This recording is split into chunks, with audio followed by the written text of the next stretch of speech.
Hail and well met friends of Wurm and Ultima. This is the third part in my Ultima Nostalgia series, which documents the process of recreating the world of Ultima Online in a sandbox game called Wurm Unlimited. In part 1, I gave an overview of the project while we flew over Britannia, and in part 2 we had a look at how construction of Britain and Castle Britannia are coming along. In this part, however, we're going to take a break from city life and dive deep into the forests of the mainland. So what is this big ugly chunk of land you see? That, my friends, is going to be the Hedge Maze, the labyrinth that protects the decaying home of Relvinian, a mage who used to practice dark magics in the depths of his cellar. We already saw a glimpse of this in the first video, and some of you are wondering why it's so high. Well, when I was making the height map, I had to mark the location of the Hedge Maze somehow, as finding its correct location otherwise would have been rather challenging. With only tons of forests around, there would have been no natural landmarks that would have helped me figure out where to start building it. But rest assured, we will soon terraform it down to a natural height. Actually, this block only represents the center part of the Hedge Maze, where the houses are, and the actual maze part will surround this. The way I design these areas is by mapping out tiles in Photoshop with a grid system to make sure the scale is correct. I'm going to want to mark tiles so I can take a screenshot from up high of the area and match it up with a grid. I know this doesn't make very much sense right now, but you'll soon see what I mean. To do that, I'm going to have to cut down all the surrounding trees to expose the tiles properly. Thankfully, I have a keybind set up, so it shouldn't take too long. For those of you who have never played Wurm, this doesn't represent how you'd normally cut trees down. I can only do this instantly because I'm in God mode right now.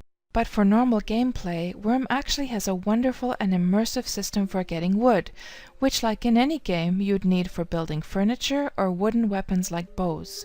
Any tree growing on free land can be chopped down with a few swings of a hatchet. The higher your woodcutting skill, the faster you can chop it down. When the tree falls, it actually animates, causing a little puff of dust. It's then ready to be chopped into logs and so on.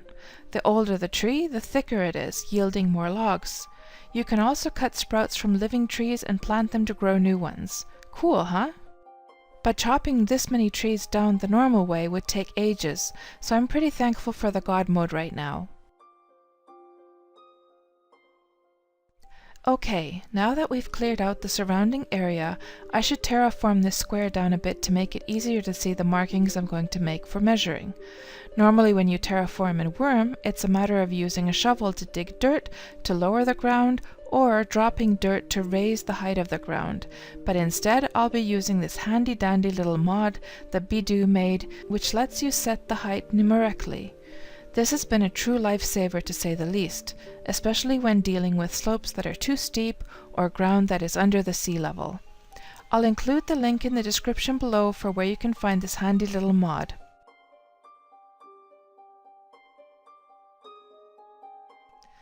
Now that the ground is evened out, I've packed the dirt in every second tile, and I'll take a screenshot from up high and paste it into my gridded map in Photoshop. This will help me plan out how to get this to work with the Ultima map. This is exactly how I did it with the city of Britain as well, and I have to say that it's been a great way to get the scale right. Now comes the fun part, building the Hedge Maze. As I go along, I'll compare it to the Hedge Maze in Ultima Online.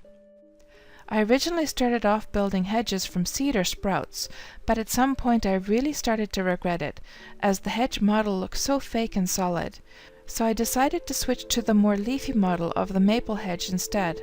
I would have used it from the start actually, but I didn't like how bright yellow the color was, so the basic hedge model seemed like the way to go. But as the maze started to take shape, the ugly look of the cedar hedge started to really bother me, so I decided that I'd switch to maple and adjust the colors and contrast in the texture in Photoshop to be more green. I'm actually very happy with the end result.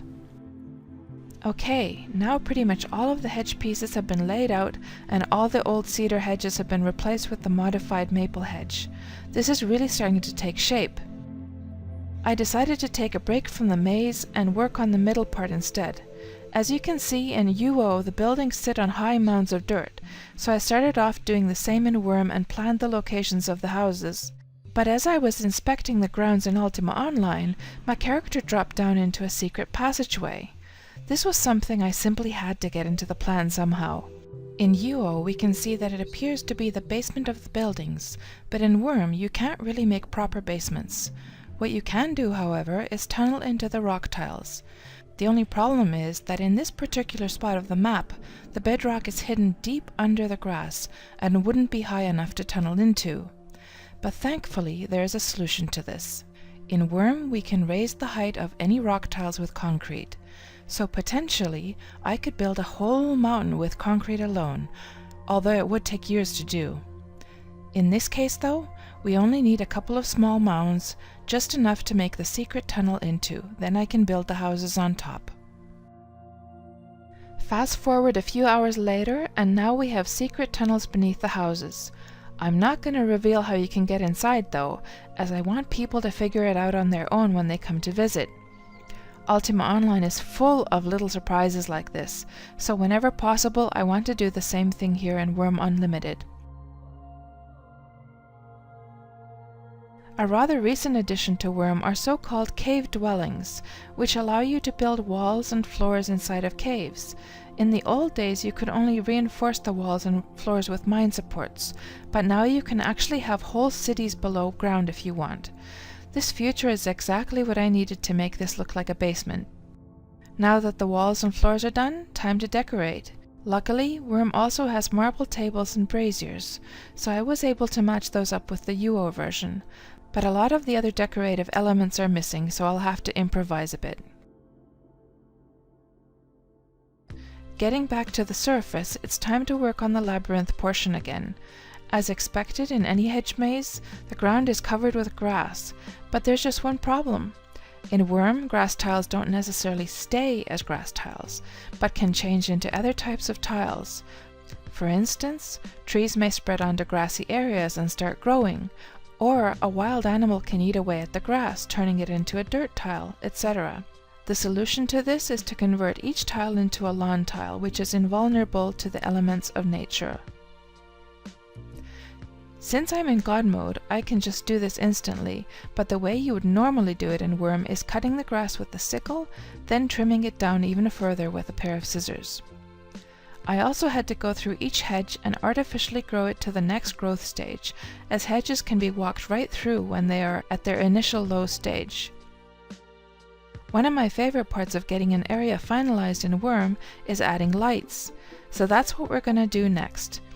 I decided to experiment with lamp quality, as the higher quality of lamp, the brighter the light. The ones you see here have a quality of 99, whilst these ones have a quality of only 10, which is the minimum needed to plant a lamp on the ground. And indeed, the 99 quality lamps are much brighter, but you know what I realized? I kind of actually prefer the lower quality effect. It's much more realistic and cozy. Those 99 quality lamps are just way too much. And to think that all these years I've been meaning to improve the lamps on my deed in Wurm Online, but never got around to it. Looks like that was a good thing after all. See these epic portals? I used them to somehow mimic these weird bridge things in UO, as there wasn't really anything else I could use to get a similar look. But I'm a bit worried what will happen if a visitor decides to right-click and use one of these. Where will the portal take them? In Wurm Online, using an epic portal will take you to the PvP servers. I'm not sure what happens in Wurm Unlimited though, so if anyone knows, please do leave a comment.